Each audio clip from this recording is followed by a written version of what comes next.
KFDI, good morning. Hello. This is Leanne. Leanne, how are you? Honey, good. How are you? Really great. I would know that voice anywhere, and I love your accent. Thank you, my darling. Thank you. You are welcome. Did I hear dogs barking in the background? Yeah, some beagles. I love it. I probably heard a squirrel.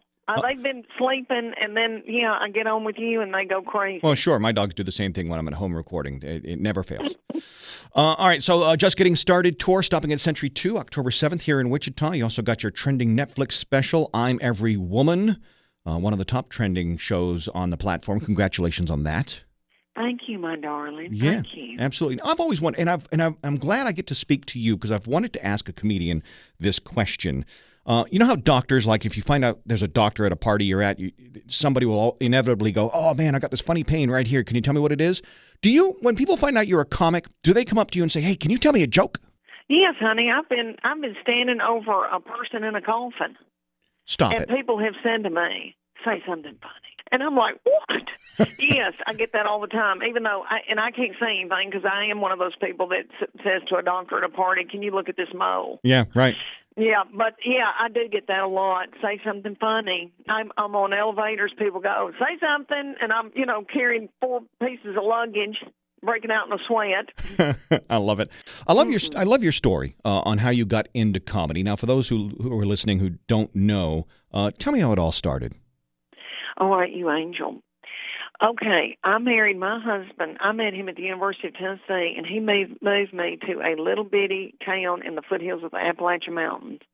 And he had a small business, and we were in our 20s, and I got pregnant with my first baby, and I wanted a little money to get my hair highlighted. Mm-hmm. But I wanted to stay home with my baby. So I started selling jewelry in women's houses at night, like women sell Tupperware and Mary Kay. Sure. And that's how I got started in comedy. I instead of talking about jewelry, I developed a shtick. I love it. It's such a organic way it happened. It's sort of, not to make it about me for a second, but I'm going to. It's sort of like my story about how I got into radio. Because before I got into radio, I was a commercial fisherman in southern Maine. Yeah, hand to God. And I was at a basketball game at my old high school doing like the announcing for a charity basketball game, and afterwards people came up to me and they said, have you ever thought about getting into radio? You got a pretty decent voice, and that was 32 years ago, and here we are. Oh, my darling. Isn't that something how things work out, what makes the world go around? Yeah, when that door opens. Is that crazy or what? I love You got a beautiful voice. Well, thank you. Thank you so much. Your Netflix special, I'm Every Woman. I've watched it, obviously, and I had no idea that it was also educational programming because, because, girl, I had no idea there was such a thing as a Beaver Hotline. And the minute that came out of your mouth, I hit pause on my remote and I Googled it. I'm like, nah, there's no such thing as a Beaver Hotline. Sure enough, there's a Beaver Hotline. Yeah, and I've got video of that little Bathsheba taking a kitten bottle. And I know people are like, where did she pull that out of her butt? I didn't. My boy raised a beaver in his dorm room for a little while because it was illegal. I mean, they eventually took her to a woman who tends to wild animals on the down low. Right. But yes, I walked in and I said, how in the world how do you even know what to feed her? Yeah. And he said, I've called a Beaver Hotline. And that's where I hit pause. You raised a good boy. You raised a good boy. Thank for him you. to be that he compassionate. Is from heaven, honey. And he's had my first grandbaby, and I've got another one on the way. Oh, good for you. Thank you, my darling. All right. Thank you. 30 years plus married. Just celebrated your anniversary. Congratulations. What's your best wedding advice? Okay, get a therapist. But also, I do believe all those old things that people say, like don't go to bed mad. Mm-hmm. And communication is very important. And even though we don't have good communication, my husband does not chant. So he, shows love through physical, Sure. So, men just don't, it's not complicated. No. And I think it was that mean little Dr. Laura. I don't know if you remember her. I do. She would say, she'd say, and she's right. She'd say, men just need something good to eat, like have something cooked. I know that sounds like pioneers, but if you have something good cooked and you do it, Yeah. You know? Yeah. That men don't need a lot.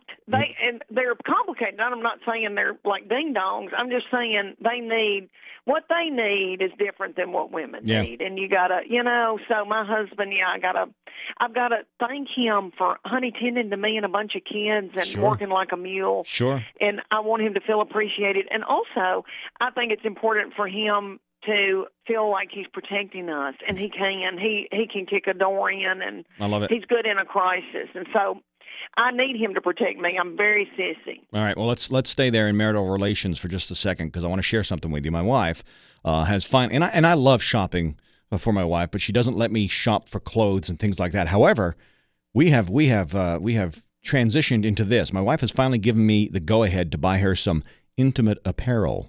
Leanne, what's your best advice?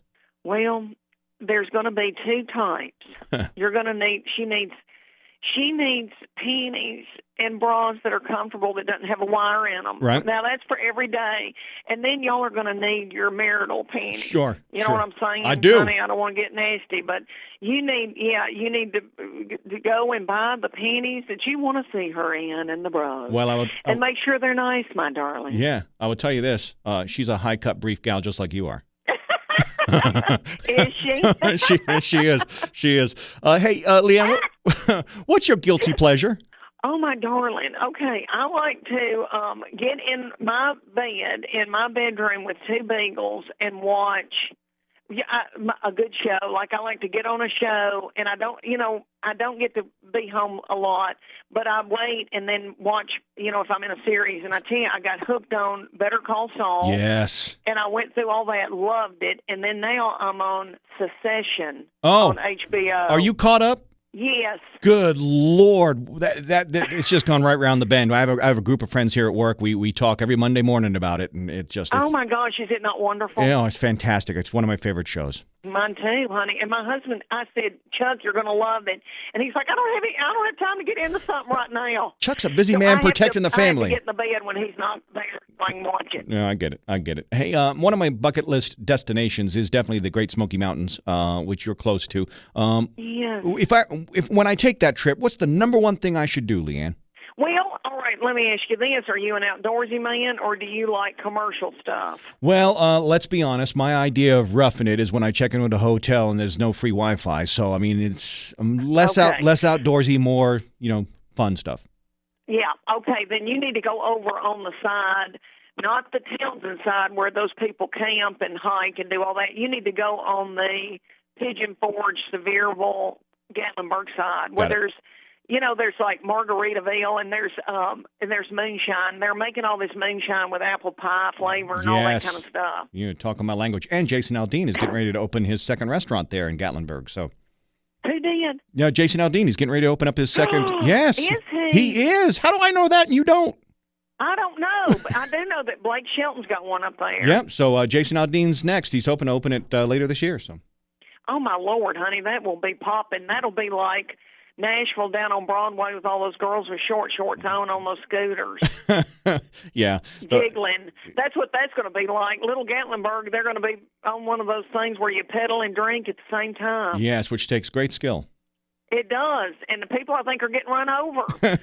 I'm very much a rule follower, and I don't like that kind of stuff. I tell my kids, don't you dare get on that and pedal, right, and drink. Right.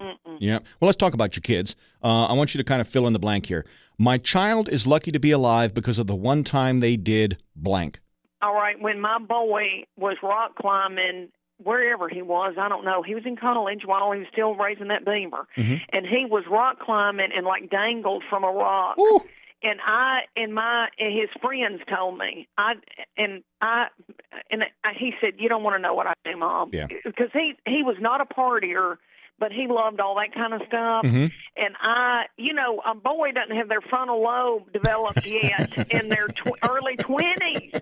And I was just hysterical. I was like, don't you ever do anything like that again. He did that kind of crazy man. Yeah, I think I'm actually still waiting for mine to develop at my age. So, all right, so you and I also have something in common. Big fan of the 80s, kind of our generation. In fact, for you today, Leanne, I wore an extra heavy amount of Drakkar Noir just for this interview. Oh. Yeah, right? Oh. Yeah. Well, okay. What are your top 3 artists from the 80s?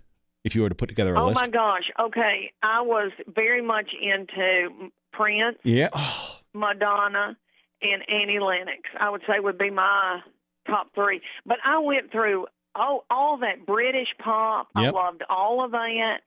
I loved, well, we could just talk about it all day long. Right. I mean, that was my jam, Yes. honey. I loved NXS. Yes. I was out at a club, dancing to all that and smoking cigarettes. Right. It was, oh, Lord. I mean, who did you love? Well, you see, this is why I feel like we're somehow connected. You're like my sister from another mister. Prince is my absolute all-time favorite. And then I went through all the British pop stuff because I was originally born in England, so I went through all that British. You did? Oh, I did. Oh my! You were? Yeah. Oh wow, honey, I loved all of them. Yep. And I wore the Guess jeans and Yes. overalls with one overall thing not buckled, and I let my hair get a big root with blonde hair, and I loved red lipstick. Yep. I was in all that. Yeah, I actually won Loved a dance contest once in some Zeke Cavarici parachute pants. Swear, I wish We would have had a ball. we would have partied hard. All right, now finally, you talk about loving to spend money in your Netflix special, and your husband is more the thrifty person. What was your first extravagant purchase? Once you really started to hit it big as a comic, what was your first big extravagant purchase? Honey, I'll tell you, it was just recently, and I got a pad. I got these landscaping boys to go put in at my son's yard because he's got our first grandbaby who's a little over 2. Mm-hmm. I got them to go and make a place for them to put a playground, a swing set, and I did not consult my husband, which was a lot for me because I'm kind of traditional that way. Sure. And he's always had the power, and we've made decisions together. But he was, the breadwinner, and so I said I'm putting a darn pad down for these babies. And then I went to this place in Knoxville where you go and buy the real fancy swing sets, like the ones that people deliver and set up, and they don't, come off the ground when you swing. Right. And it is ordered, and it will be here next Friday because I got another grandbaby coming. Even though he'll be an infant, these boys will grow into this. And honey, it's going to have a tire swing and a rock climbing wall. Now, not scary, it's not Sure. far off the ground, but Sure. that's been my biggest purchase. Oh man, I'm so excited for you. The memories you are going to make with that swing set is. Thank you, my darling. Yes. I would like some diamonds, but I've not done anything crazy. I would like something to commemorate my Netflix special. And let me tell you this real quick. Yeah. All right, Melissa Rivers was interviewing me, Joan Rivers' daughter. Yep. And she said, do this, Leanne. Every big thing that happens, buy yourself something and have it dated on the back, and you can leave that then to your children. Yep. She said, my mom, I know when she got the Tonight Show, Mm-hmm.